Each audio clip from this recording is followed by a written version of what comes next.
जो गेहूं हम सदियों से खा रहे थे वो एक वाइल्ड वैरायटी थी। इंसान ने जैसे जैसे यील्ड बढ़ाने के लिए साइंटिफिकली ग्रो करना शुरू किया, इसकी कुछ ना कुछ हमने जेनेटिक्स के साथ मैनिपुलेशन की। एलर्जी जो लोगों को हो रही है वो पेस्टिसाइड के कारण हो रही है, पर मेमोरी बॉडी गेहूं की रखती है। जैसे ग्लूटेन एक प्रोटीन है गेहूं में, तो उसकी मेमोरी हमारे सिस्टम में चली जाती है। पेस्टिसाइड में प्रोटीन नहीं होती।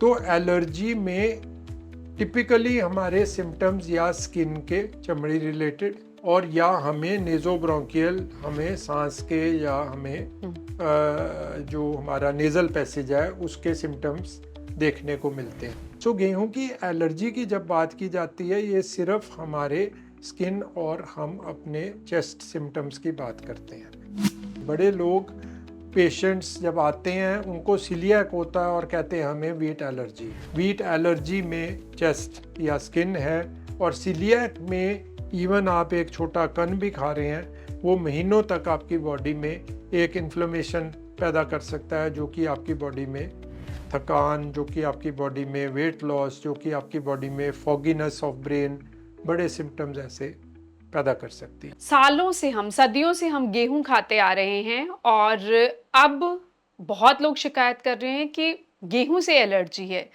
तो क्या वाकई गेहूं से एलर्जी होती है? उसके लक्षण क्या होते हैं और ऐसा होता क्यों है और इसका क्या कोई इलाज है या गेहूं हमेशा के लिए छोड़ना पड़ता है? सीनियर कंसल्टेंट ओमनी क्लिनिक से जनरल फिजिशियन, जाने माने general physician doctor Sandeep Chatwal ji हमारे साथ हैं, उनसे बात करते हैं। Welcome sir. आपके साथ हमने एपिसोड बनाया था सीलिएक डिजीज पर, जी। ग्लूटेन एलर्जी, और अब ग्लूटेन तो गेहूं में भी होता है, तो अब हमें एक तो समझाइए बड़े आसान भाषा में कि ग्लूटेन एलर्जी और गेहूं से एलर्जी क्यों हो रही है। जो लोग अक्सर अब कह रहे हैं कि हमें डॉक्टर ने कहा है कि गेहूं नहीं खाना, एलर्जी है। सदियों से तो हम गेहूं खाते आ रहे हैं, एलर्जी कैसे होनी शुरू हो गई? सदियों से हम डेफिनेटली गेहूं खाते आ रहे हैं। इसके दो तीन कारण जो मैं समझता हूँ। सबसे पहला कारण तो ये है कि जो गेहूं हम सदियों से खा रहे थे वो एक वाइल्ड वैरायटी थी। गेहूं की एक वाइल्ड वैरायटी थी। इंसान ने जैसे जैसे क्रॉप्स को प्रॉपरली साइंटिफिकली ग्रो करना शुरू किया यील्ड बढ़ाने के लिए, तो इसकी कुछ ना कुछ हमने जेनेटिक्स के साथ मैनिपुलेशन की, ग्रीन रेवोल्यूशन लाने के लिए। तो जो वाइल्ड वैरायटी वीट की थी, वो गेहूं ऊंची उगती थी, और उसका हर एकड़ में जो यील्ड आती थी, जितने निकलता था एक एकड़ में से, वो कम रहता था। पर इसको बढ़ाने के लिए हमने एक ग्रीन रेवोल्यूशन का एक वे अपनाया। तो पॉसिबली एक तो ये कारण हो सकता है कि हमने उसका जेनेटिक्स चेंज किया। चेंज किए, ओके। सेकंड कारण ये हो सकता है कि जैसे जैसे हमारे को यील्ड बढ़ानी थी, हमने पैरेलली पेस्टिसाइड्स या हमने पैरेलली स्प्रेज ज़्यादा करनी शुरू कर दी। और एलर्जी जो लोगों को हो रही है वो पेस्टिसाइड के कारण हो रही है, पर मेमोरी बॉडी गेहूं की रखती है, क्योंकि मेमोरी हर जगह में, भला वो कोई फूड स्टफ हो, भला वो कोई कीटाणु हो, बॉडी प्रोटीन की मेमोरी रखती है। सो प्रोटीन जो है, जैसे ग्लूटेन एक प्रोटीन है गेहूं में, तो उसकी मेमोरी हमारे सिस्टम में चली जाती है। पेस्टिसाइड में प्रोटीन नहीं होती, तो बॉडी जब भी गेहूं जाती है अंदर, वो पेस्टिसाइड के साथ ही उसको लिंक करती है और कहती है ये तो टॉक्सिन आ गया, इसको आउट करो। तो दूसरा कारण ये हो सकता है। बाकी जैसे आप कह रहे हैं कि एलर्जी गेहूं के साथ, एलर्जी किसी भी चीज़ के साथ होती है। हमारी बॉडी की बेसिकली एक हाइपर सेंसिटिविटी और हाइपर सेंसिटिव नेचर है, जिसके कारण हम इसको कह सकते हैं। और गेहूं की कुछ जो प्रोटीन्स हैं, उनके अगेंस्ट हमें एलर्जी के मैनिफेस्टेशन ज़्यादा होते हैं। अब इम्पॉर्टेंट बात क्या है कि ये टर्म ना लोग बहुत लूजली यूज़ करते हैं, और wheat loosely allergy. Wheat allergy, और लूजली यूज़ भी, और उनकी अंडरस्टैंडिंग में भी थोड़ा सा आई थिंक रिफाइनमेंट चाहिए। सो जे आप वीट की बीमारियां देखें जो वीट के कारण होती हैं, तो हमारे पास एक स्पेक्ट्रम है, एक बहुत बड़ा ऐसे टेबल है। एक साइड पे वीट एलर्जी है और दूसरी साइड पे सीलिएक डिजीज है, दोनों सेम नहीं है। नहीं है। नहीं। सो वीट एलर्जी बेसिकली एक एलर्जिक रिस्पॉन्स है जो कि गेहूं के अगेंस्ट हमें आता है। और जे हम एलर्जी की बात करें तो एलर्जी में टिपिकली हमारे सिम्टम्स या स्किन के, चमड़ी रिलेटेड, और या हमें नेज़ोब्रोंकियल, हमें सांस के, या हमें जो हमारा नेज़ल पैसेज है उसके सिम्टम्स देखने को मिलते हैं। यानी कि जो गेहूं से एलर्जी जिनको है, पर्टिकुलर कुछ सिम्टम्स आते हैं। हाँ, तो उनको या तो स्किन के रैशेस, या जैसे स्किन के ऊपर हम कहते हैं कि हाइव्स कहते हैं, आर्टिकेरिया कहते हैं, छपाकी कहते हैं, तो वैसे पैचेस बनते हैं जब आपने रोटी जब खाई। आपने रोटी खाई।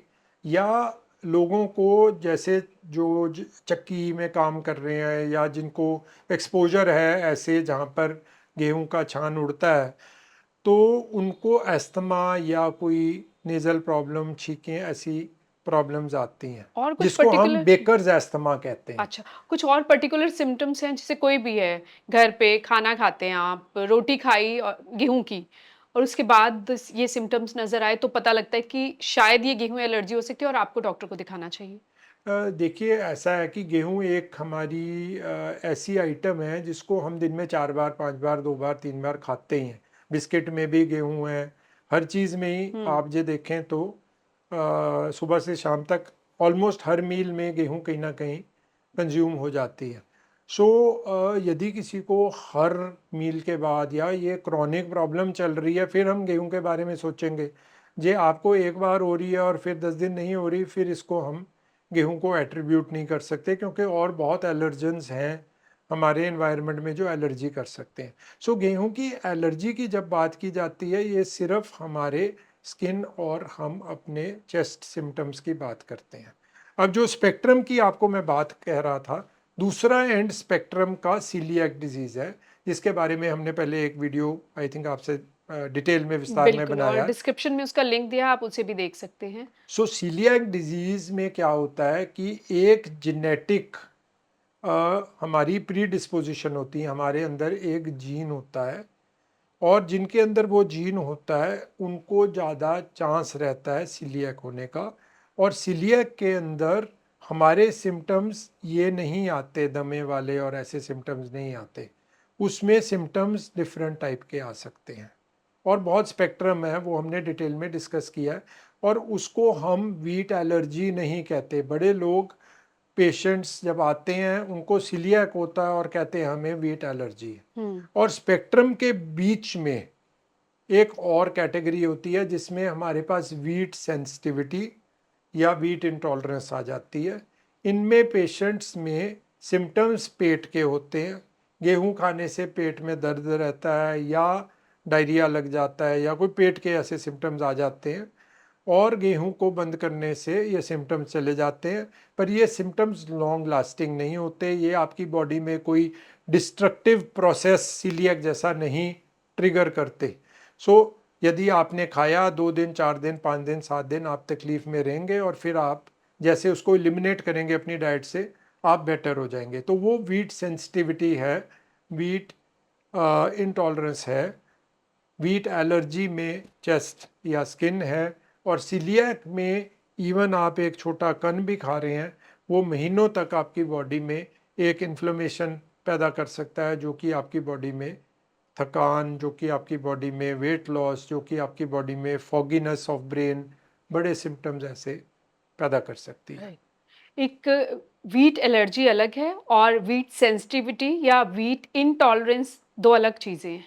हाँ, सो वीट सेंसिटिविटी और इंटॉलरेंस बेसिकली एक सेम स्पेक्ट्रम है। हुँ। इंटॉलरेंस थोड़ा सेंसिटिविटी ज़्यादा हो जाए तो उसको इंटॉलरेंस कहते उसके क्या सिम्पटम्स होते हैं? हैं। सिम्टम्स भयानक पेट के सिम्टम्स हैं। सिम्टम्स उसमें डायरिया और ऐसे सिम्टम्स आते हैं, पर उसके अंदर पेशेंट में ये जीन नहीं होता जो कि सीलिएक्स में हुँ। वो जीन प्रेजेंट होता है। कोई भी इंसान घर पे जो गेहूँ खाता है, कैसे पता करे कि उसको व्हीट एलर्जी है या गेहूं से इंटॉलरेंस है या इनसेंसिटिविटी है? ये तो घर घर पे ऐसे नहीं पता हाँ, नहीं लगेगा। कुछ सिम्टम्स सो देख सिम्टम्स के। ऐसे है कि यदि आप देखिए कि यदि आपका आप या आपका बच्चा यदि फल फूल नहीं रहा, उसको क्रॉनिक थकावट रहती है, उसका हीमोग्लोबिन नहीं बढ़ पा रहा, या कोई ऐसी उसको प्रॉब्लम है जो कि जिसका समाधान नहीं हो रहा। बच्चों में पीरियड्स की डिस्टर्बेंसेस आ सकती हैं, ऑटोम्यून बीमारियां आ सकती हैं, हाइट या वेट नहीं बढ़ पा रहा, हम्म।